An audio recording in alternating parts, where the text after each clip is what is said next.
요한복음 11장은 나사로라고 하는 사람이 죽었다가 살아남으로 우리 많은 사람들이 익히 아는 말씀들입니다.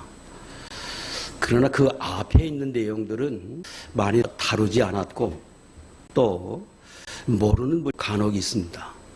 오늘 그 앞부분의 내용들을 가지고 하나님 오늘 우리에게 주시는 교훈들을 함께 살피면서 은혜를 나누려고 합니다. 본문의 내용을 간략하게 정리하면 이렇습니다. 베단이라고 하는 동네에 세 남매가 살았다. 마르다, 마리아, 나사로가 살았는데 그 중에 그 나사로가 어느 날 병이 들었다. 그래서 두 남매가 예수님께 사람을 보내서 예수님이 사랑하는 나사로가 병이 들었습니다 하고 고했습니다. 예수님이 그 말씀을 들으시고는 이 병은 죽을 병이 아니다. 이로 인하여 하나님의 영광을 위한 것이다. 그리고 이로 말미암아 하나님의 아들이 영광을 받게 하려 합니다. 이렇게 말씀하시면서 그곳에서 이틀을 더 유하십니다. 그때 그 출발하려 할 때 제자들에게 이제 가자. 그러니까 제자들이 이야기하기를 예수님 얼마 전에 예루살렘에 갔다가 봉변을 당할 건 봤는데 왜 다시 가시려고 하십니까? 그때 예수님이 사람이 낮에 다니면 빛이 있으므로 괜찮다. 그러나 밤에 다니면 어두운 거로 실족하기 쉽다. 이렇게 말씀하시면서 제자들과 더불어 베다니를 향해서 가는 장면이 오늘 본문의 내용입니다. 본문의 내용은 우리가 잘 아는 내용인데 다른 데서 찾아보지 못하는 좀 특징이 있습니다. 본문 1절과 2절에 본문에 나오는 이 병든 나사로가 주인공처럼 보이는데 사실은 그러지 않고 그 가족에 관해서 좀 상세히 설명을 했습니다. 두 번째는 나사로가 병들었다고 예수님께 고하니까 예수님이 참 어려운 말씀을 하십니다. 이것은 하나님의 영광을 위한 병이다. 이렇게 말씀하시고 그리고 이틀을 더 계셨는데 5절과 6절에 그 이틀을 더 계실 때 이렇게 말씀하시면서 성경에 기록합니다. 원래 그 세 남매를 예수님이 사랑하셨다. 그러므로 이틀을 더 유하고 가셨다. 그렇게 기록하십니다. 자, 오늘 본문을 통해서 오늘 우리가 어떤 교훈을 얻어야 하는가, 뭘 말씀하고자 하시는가, 이런 부분들을 좀 살피면서 함께 은혜를 나눴으면 좋겠습니다.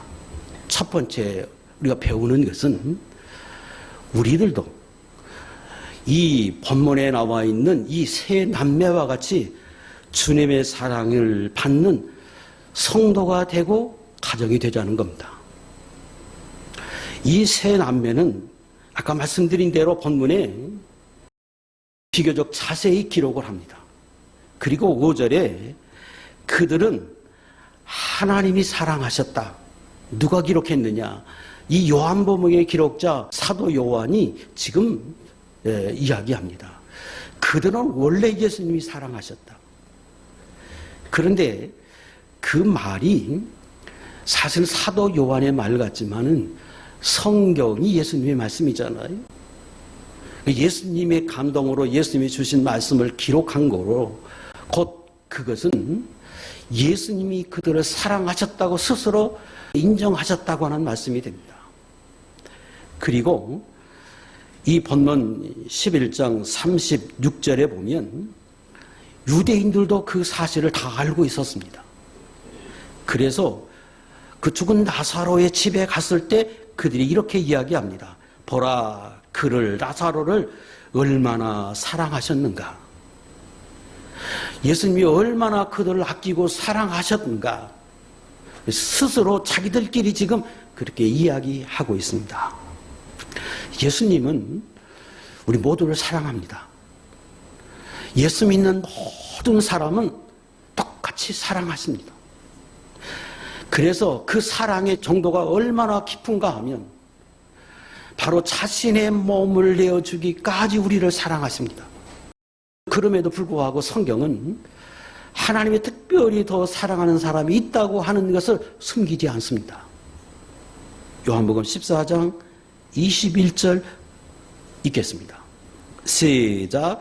나의 계명을 지키는 자라야 나를 사랑하는 자니 나를 사랑하는 자는 내 아버지께 사랑을 받을 것이요 나도 그를 사랑하며 그에게 나를 나타내리라. 그렇게 말씀하십니다. 물론 모두 다 사랑하지요. 그러나 더 특별히 사랑하는 사람이 있음을 숨기지 않아요. 누가 더 사랑을 받느냐? 주님을 사랑해서 말씀을 지키고 그렇게 사는 사람을 주님도 더 사랑하신다고 말씀하십니다. 이것은 우리도 마찬가지고 모든 사람이 마찬가지고 하나님도 예수님도 같이 이렇게 행하십니다. 오늘 본문에 나와 있는 이 사람들은 고아와 같은데도 불구하고 주님이 그들을 특별히 사랑하셨습니다. 그리고 그들 스스로도 그 사실을 알고 있습니다. 3절에 예수님께 고할 때에 주님이 사랑하는 나사로가 병들었습니다. 이렇게 이야기합니다. 누가 그랬느냐? 그의 누이들이 그렇게 이야기합니다. 그 말은 모든 사람이 그 삼남매를 예수님이 사랑하는 걸 알고 있고 본인도 알고 있다는 거예요. 여러분은 예수님을 정말로 사랑하십니까? 그런데 그 사랑을 고백하는 사람은 그렇게 많지 않아요. 특히 다른 사람에게 말할 때 주님이 나를 사랑하십니다. 하나님 나를 얼마나 사랑하지 아십니까? 그러면서 하나님의 사랑하는 사람, 하나님의 사랑하는 내 아들 이렇게 말하는 건 쉽지 않아요. 그런데 예수님이 그들을 왜 그렇게 사랑하셨느냐? 왜 이렇게 특별히 사랑하셨느냐? 고아이기 때문에 사랑했을까? 그럴 수도 있지요. 그러나 오늘 본문의 말씀을 통해서 우리가 몇 가지 추론해 볼 수 있습니다. 첫째는 정말로 주님의 사랑을 그들이 알고 있었다는 거예요. 그래도 그렇게 고백합니다. 그리고 그 고백이 고백으로 끝나지 않고 주님이 자신들을 그렇게 사랑하기 때문에 본인들도 주님을 정말로 사랑함이 드러났어요. 그래서 지금 요한도 이야기하고 거기 있는 유대인들도 다 그 사실을 알아요. 예수님이 그들을 사랑하고 그들도 예수님을 사랑하고 있다고 하는 사실을 지금 알고 있어요. 그걸 삶으로 지금 드러내고 있는데 병이 드니까 문제가 생기니까 즉각적으로 사람을 예수님께 보냅니다. 그리고 아뢰입니다. 병들었습니다. 문제가 있습니다. 오늘날에 우리가 기도하지요. 그러나 그 당시에는 예수님 인간의 몸을 입고 오셨기 때문에 예수님께 아뢰는 것이 일반적이고 또 성령을 보편적으로 주시지 않을 때이기 때문에 지금 예수님이 오셔서 십자가 지시고 부활 승천해서 성령을 주시기 이전이므로 이렇게 하는 것이 최선이었습니다. 그래서 그들이 예수님을 정말로 사랑하는 거로 사람을 보내서 지금 그 사실을 아뢰고 있습니다. 그리고 그들은 예수님을 사랑하고 그 말씀 듣기를 사모했습니다. 그래서 누가복음 10장 39절 이하에 보면 예수님이 종종 그 집에 가셨는데 그 집에 가면 예수님의 말씀을 듣기를 사모했다. 특별히 오늘 본문에도 마리아를 주목해서 지금 설명하고 있습니다. 그는 이후의 사건이지만 예수님이 십자가 지시기 전에 향유를 부어드리고 머리털로 씻은 여인이다. 근데 그 전에도 지금 그 집에 종종 주님이 가셨을 때 마리아는 예수님의 코앞에 앉아서 말씀을 듣습니다. 얼마나 힘들고 또 마음이 분주했으면 예수님께 아뢰입니다. 내 동생을 좀 내보내 주십시오. 내가 너무나 바쁩니다. 근데 예수님이 그렇게 말씀하시잖아요. 여러 가지로 걱정할 것이 아니라 한 가지만이라도 족하다. 이 마리아는 좋은 것을 택했다. 빼앗기지 않는다고 말씀하시며 칭찬하십니다. 일하기 싫어서 그랬느냐? 절대 그렇지 않습니다. 그들이 얼마나 주님을 사모했고 그리고 그들이 얼마나 주님의 말씀을 사모했는지를 단적으로 보여주는 말씀이고 그 마음을 주님이 아셨기에 이렇게 말씀하십니다. 그리고 그들은 그 어렵게 살았을 것인데 비싼 향유를 예수님을 아낌없이 내어드립니다. 그래서 칭찬하십니다. 그들의 헌신은 내 장래를 위한 것이었다. 그리고 기억될 거라고 말씀하셔서 그들의 그 선행을 인정해 주십니다.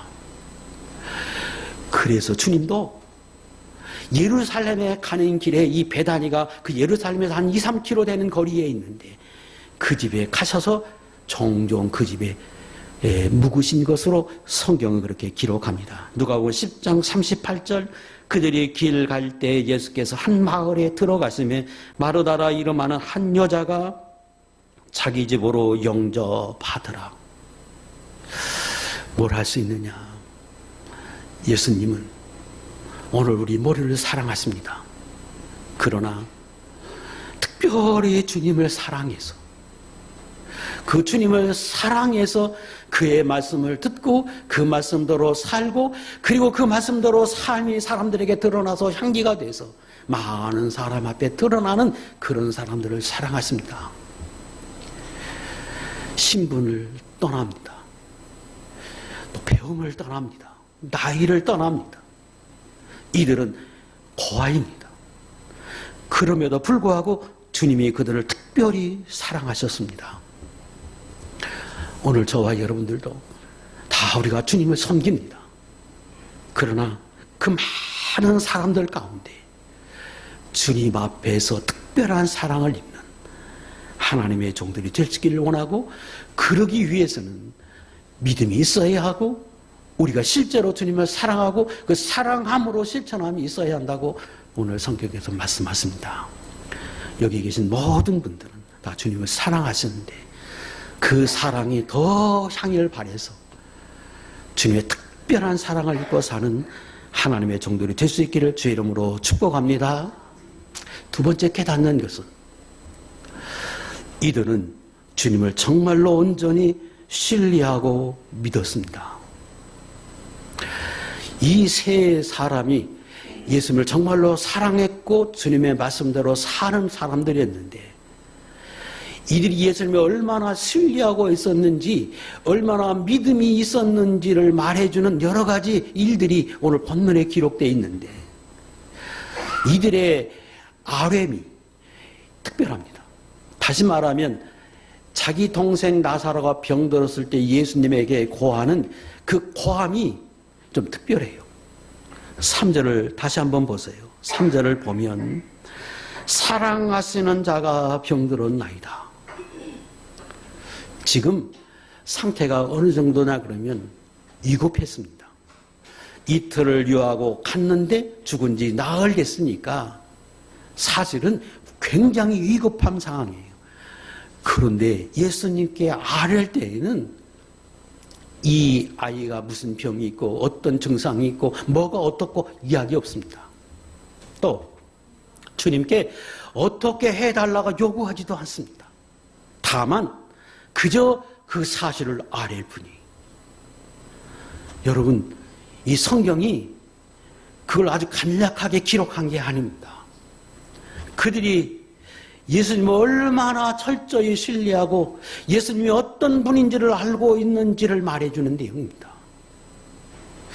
예수님께 이 아이가 지금 무슨 병이 걸고 어떤 상태에 있고 지금 어떠니까 빨리 오셔야 합니다. 안 오면 안 되십니다. 이게 아니에요. 왜? 예수님은 다 아시는 분으로 그들은 알고 있습니다. 하나님이시 전지전능하신 분이에요. 그래서 그분에 관해서 자세하게 이야기할 것 없이 그분은 다 아시는 분이에요. 그래서 그렇게 간략하게 말씀하십니다. 그리고 그분은 사랑이 많으신, 그리고 그분은 언제나 제일 좋은 것을 주시는 분. 그래서 하나님 내가 지금 이렇습니다. 그걸로 좋겠어요. 이게 아무것도 아닌 내용 같지만 그들이 얼마나 주님을 신뢰하고 있었는지, 주님의 사랑과 주님의 능력을, 주님의 주권을 그들이 믿고 있었는지를 말해주는 겁니다. 주님이 오셨을 때 특별합니다. 주님이 그들에게 찾아오셨을 때는 이미 자기 동생이 죽어 있었습니다. 그때 지금 이 예수님이 그들에게 찾아오셨는데, 그때 예수님이 오신다는 말씀을 듣고 마르다가 21절에 예수님께 나갑니다. 그 예수님을 영접합니다. 그리고 그가 이렇게 이야기합니다. 주께서 여기 계셨더라면 내 오라버니가 죽지 아니하였겠나이다. 이게 좀 섭섭함도 있는 말이긴 합니다. 그러나 여러분 생각해 보세요. 예수님을 정말로 신뢰하고 그분의 능력을 알고 전지전능하신 분이고 그래서 아뢰었어요. 근데 자기 뜻대로 되지 않았어요. 그리고 그 주님이 금방 오신 것도 아니고 오래 지나서 오셨어요. 그때 이들이 나가서 예수님께 무릎 꿇고 예수님을 영접하면서 이렇게 말씀하는 것은 섭섭함이 아니라 지금도 여전히 그분을 신뢰하고 있다는 사실입니다. 주님이 내 동생을 살리지 못했지만, 아니 주님은 거기서 기도만 하셔도 살 수 있는 분인데,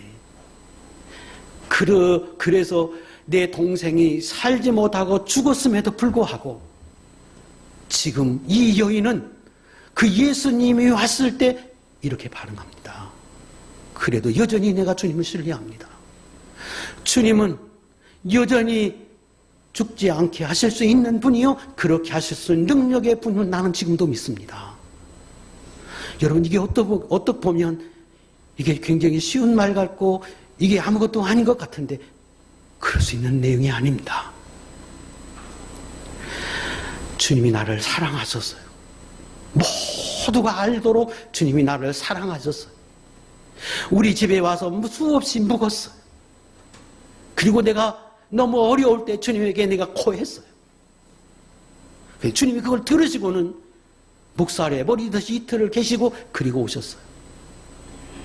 아니 그곳에 계시면서 말씀 한마디면 할 수 있는 일을, 그럼에도 불구하고 여전히 그 예수님이 올 때 무릎 꿇고 예수님을 영접하면서 여전히 신뢰하고 있습니다. 나는 주님이 말씀이면 지금도 살릴 수 있는 분임은 나는 믿습니다. 그리고 마리아는 집에 있었는데 그것은 아마 많은 사람들이 있었기에 둘 다 나갈 수 없어서 그렇게 했으리라고 믿습니다. 마리아가 예수님이 이 자기를 찾는다고 하는 말씀을 듣고 그도 32절에 예수님께 나가서 똑같이 반응합니다. 예수님을 영접하고 똑같이 말씀합니다. 주님이 여기 계셨더라면 우리 아이가 죽지 않았을 겁니다. 똑같이 여전히 주님을 신뢰하고 있습니다. 23절, 24절 예수님께서 내 오라비가 다시 살리라 말씀할 때 이때 그들이 이야기합니다. 예, 주님이 우리에게 그렇게 가르쳐 주신 대로 마지막 날 부활 때 살 것을 나는 믿습니다. 여전히 신뢰하고 있고 여전히 그분이 우리에게 주셨던 그 복음을 그대로 믿고 있습니다. 어떠해도 자기의 뜻대로 되지 않아서 최고의 불행 앞에서 지금 그렇게 고백하고 있습니다. 묻겠습니다. 여러분은 이 여인처럼 여러분도 그렇게 반응할 수 있습니까? 여러분은 이런 믿음을 가졌습니까? 내가 그걸 원한 게 아닌데, 내가 그렇게 주님을 섬겼는데, 주님 나를 그렇게 사랑하셨는데, 내가 기도했는데, 그런데 주님은 그 기도에 응답하지 않고 내가 원하는 반대 방향으로 응답이 왔습니다. 그럼에도 불구하고 그들은 여전히 주님을 신뢰하고 있습니다. 이게 이게 쉽냐는 거예요. 그래, 이때 조심해야 할 게 있습니다. 다 눈으로 보세요. 36절, 이에 유대인들이 말하되 보라 그를 얼마나 사랑하셨는가 하며 그중 어떤 이는 말하되 맹인의 눈을 뜨게 한 이 사람이 그 사람은 죽지 않게 할 수 없었더냐 하더라.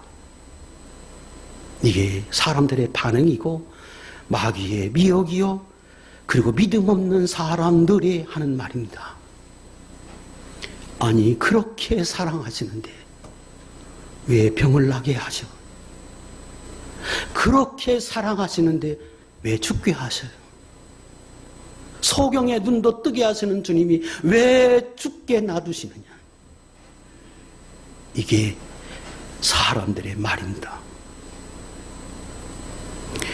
우리는 우리에게도 살면서 수많은 일들을 경험할 때 내 뜻대로 되지 않는 일을 우리가 만납니다. 내가 그렇게 기도했는데 내가 원하는 방향으로 그 결과가 나지 않을 때 있습니다. 아니, 여기와 같이 큰 불행을 당할 수도 있습니다. 어떤 일이 더 꼬일 수도 있습니다. 그래도 여러분 여전히 주님을 신뢰하십니까? 여러분 여전히 주님을 바라보고 오늘 이 여인과 같이 반응할 수 있습니까? 그랬다면 마땅히 주님의 사랑을 받을 만한 사람이요, 주님이 사랑하십니다. 이들이 아무것도 아닌 것 같은데, 보잘것없는 사람들 같은데 주님이 그들을 사랑하신 것은 그들의 중심에 이런 신뢰가 있었고 이런 믿음이 그에게 자리 잡고 있었습니다.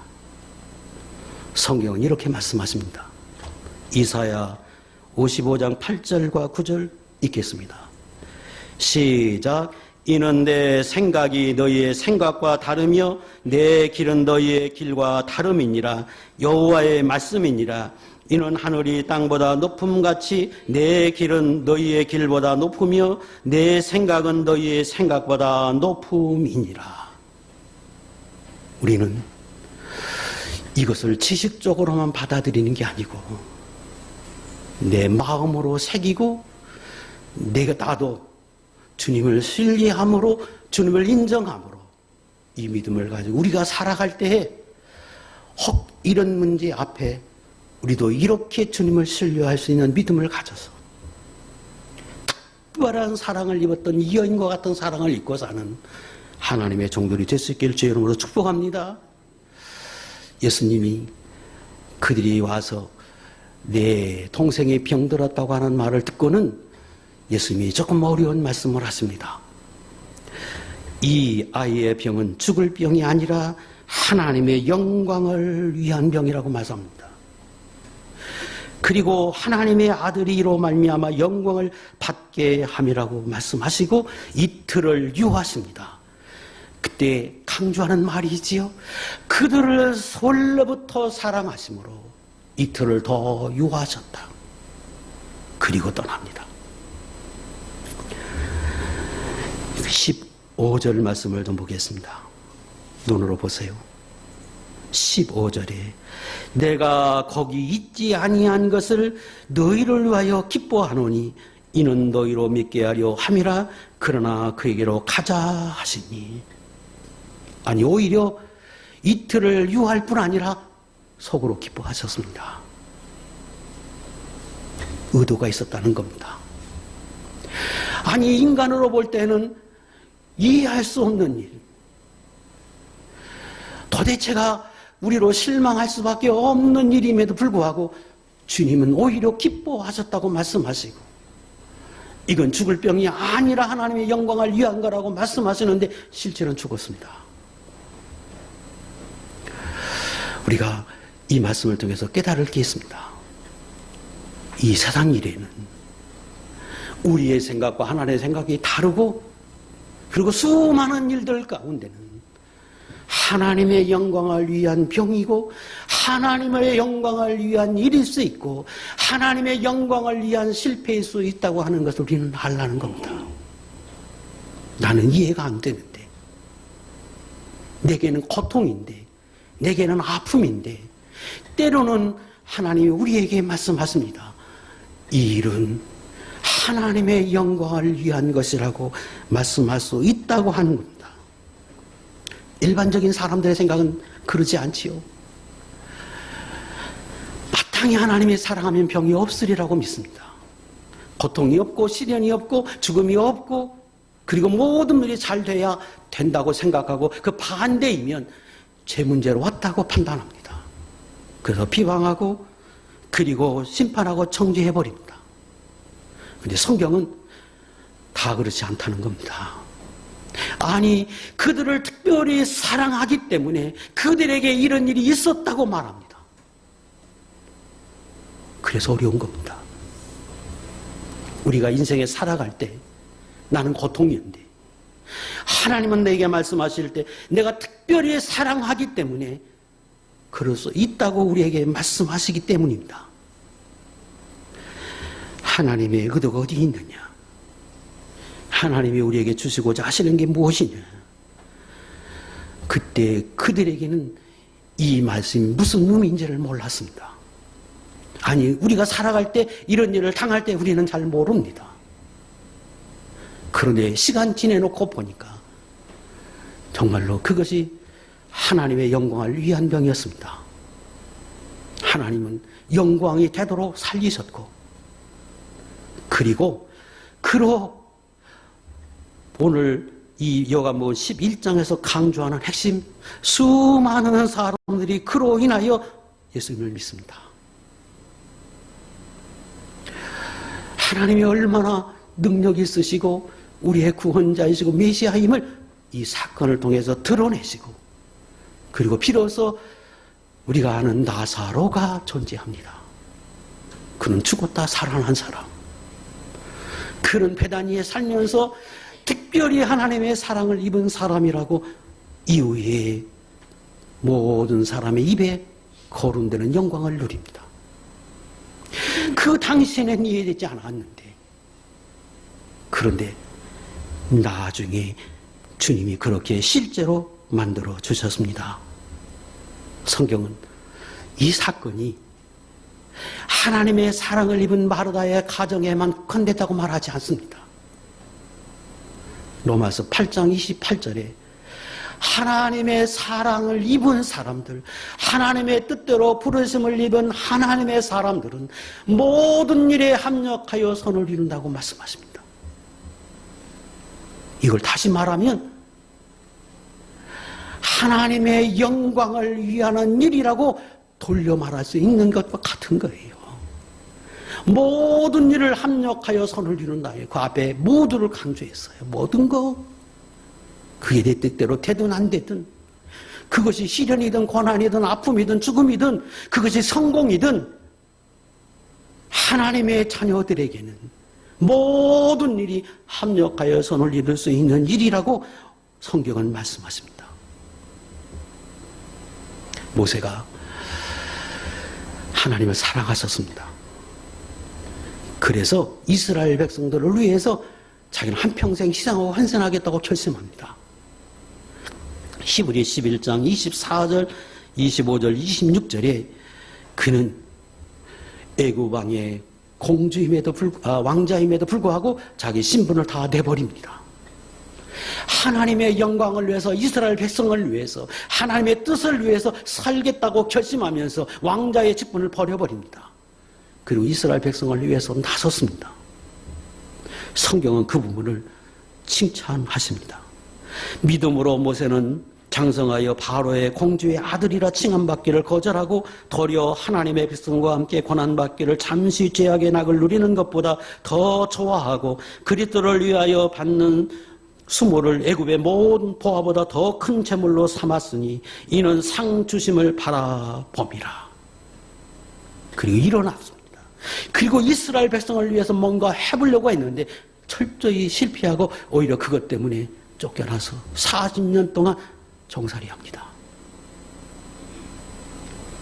아니, 하나님은 다 하실 수 있는 분인데 그런 거룩한 마음을 발고 그런 믿음을 가지고 이 세상 사람들에게 비교할 수 없는 그런 믿음을 가지고 행한 일인데 왜 하나님 실패하게 하십니까?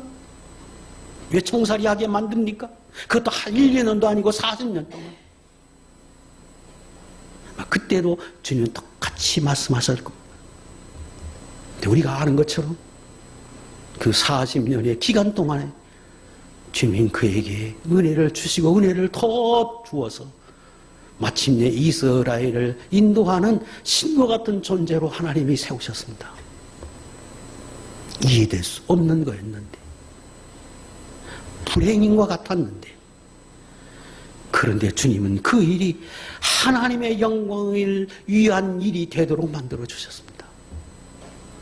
사도 바울이 결혼도 하지 않고 헌신하며 하나님의 영광을 위해서 살겠다고 결심하고 그가 복음을 위해서 헌신합니다. 그리고 하나님의 인도를 따라서 아시아를 넘어 유럽까지 복음을 증거할 때 첫 성 필리포에 갑니다. 그리고 기도하러 가다가 귀신 들린 여자, 그 귀신을 쫓아내므로 옥에 갇힙니다. 이게 얼마나 억울한 일입니까? 그럼에도 불구하고 그는 감옥에서 찬송하고 기도할 때 하나님 옥문을 열고 그로 인하여 간소의 가정이 거듭나게 하고 그로 인하여 필리포의 교회가 세워지는 놀라운 역사를 하나님이 이루셨습니다. 아니, 하나님의 사람이 복음을 내서 희생하고 헌신하고 결혼도 않고 외국에 가서 복음 전하다, 그리고 귀신을 쫓아내는 그 거룩한 일을 함에도 불구하고 매를 맞고 옥에 갇힙니다. 이해될 수 없는 일입니다. 그런데 잠시 후에 그 일이 놀라운 기적을 일으키고 마침내 필리포의 교회가 세워지는 이 초대교회 놀라운 역사를 이루게 하셨습니다.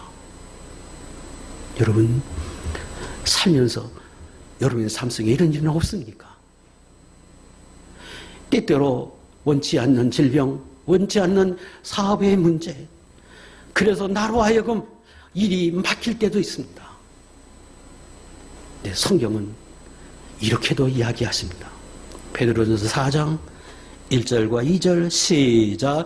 이는 육체의 고난을 받은 자는 죄를 그쳤음이니 그 후로는 다시 사람의 정욕을 따르지 않고 하나님의 뜻을 따라 육체의 남은 때를 살려하려 함이라. 오늘 믿음의 사람이 예수 믿고 고난을 당합니다. 일이 꼬였습니다. 그런 성경은 말씀합니다. 그로 인하여 죄가 그쳤다. 그로 인하여 하나님은 더 복되게 하십니다.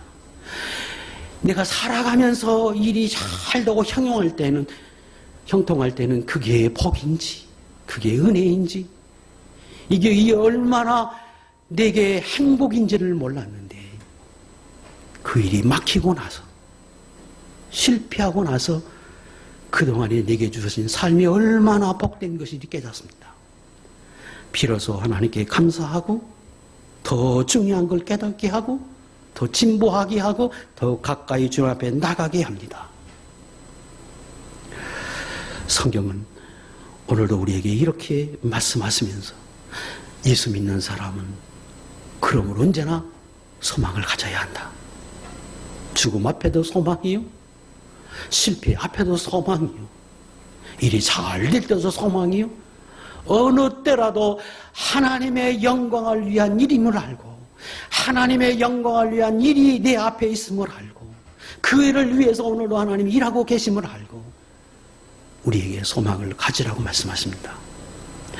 욥기서 23장 8절과 10절에 욥의 수많은 고난 속에서 그가 이렇게 고백하면서 이겨나갑니다. 내가 앞으로 가도 그가 아니 계시고 뒤로 가도 보이지 아니하며 그가 왼쪽에서 일하시나 내가 만날 수 없고 그가 오른쪽으로 돌이키시나 배울 수 없구나. 그러나 내가 가는 길을 그가 아시나니 그가 나를 단련하신 후에는 내가 순금같이 되어 나오리라. 누가 말해준 게 아닙니다. 그는 믿음으로 하나님을 바라봤고 하나님이 그렇게 하리라고 확신합니다. 그래서 앞이 안 보이는 그 상황 속에서도 그는 주님을 따르고 주님을 향해서 묵묵히 걸어갑니다.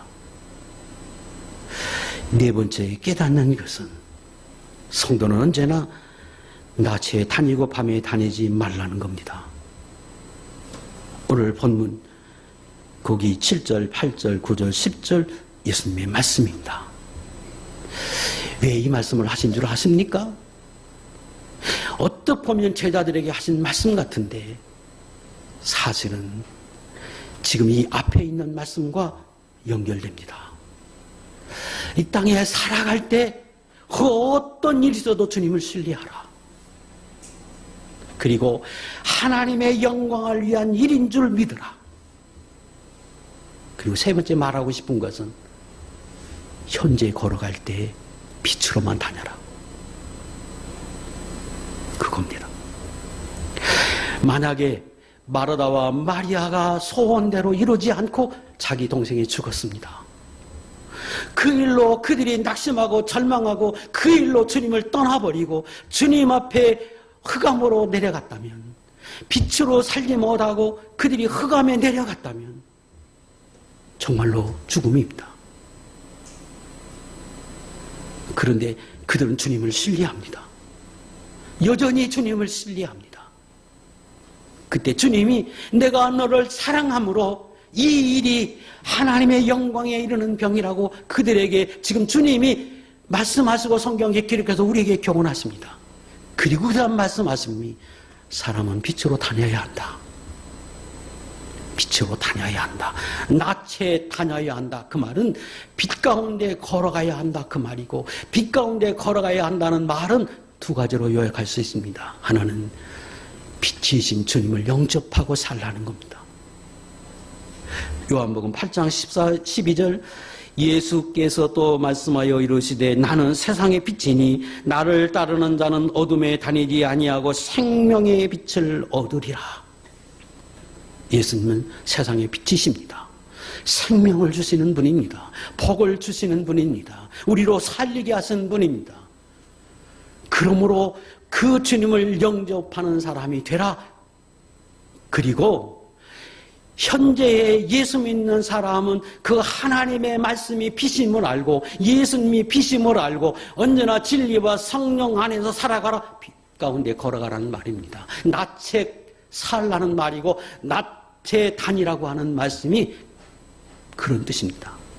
시편 119편 105절에 주의 말씀은 내 발의 등이요 내 길의 빛이니이다. 예수 믿는 사람 언제나 예수님을 떠나지 말고 예수님을 믿고 그 예수님이 우리를 인도하는 하나님의 말씀에 따라서 성령의 인도함을 따라서 살라.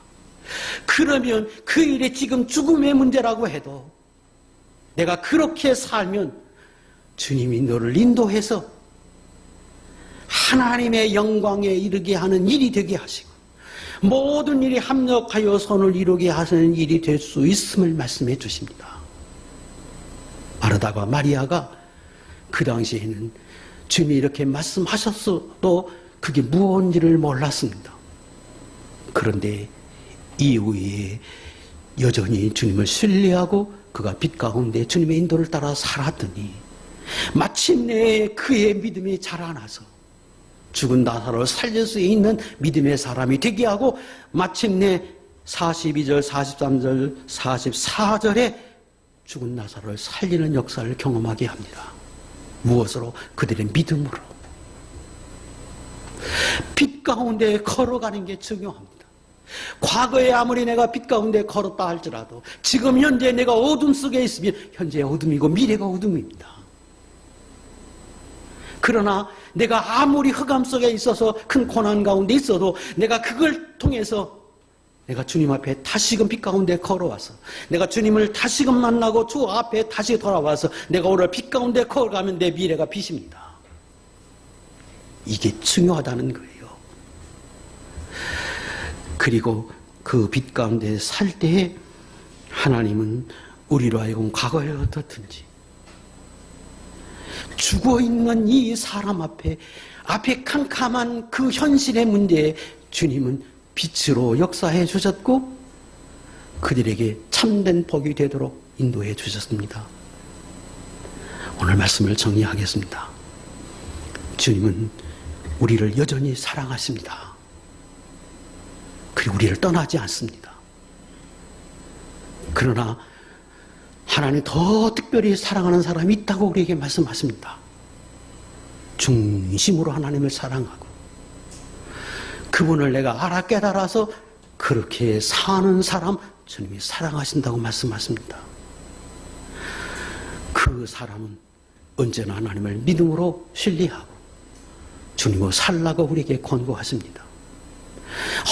어떤 문제 앞에도 하나님의 영광을 위하는 일이요 합력하여 선을 이루는 일임을 알고 내가 현재의 빛 가운데 걸어가면 내가 오늘도 성령의 인도를 따라서 걸어가면 마침내 그 모든 것들이 내게 복이 되게 하고 은혜가 되게 하신다고 하는 이것을 우리에게 교훈하기 위해서 오늘 이 죽은 나사로 살리는 이 기적의 역사를 성경에 기록하시고 우리에게 교훈해 주셨습니다.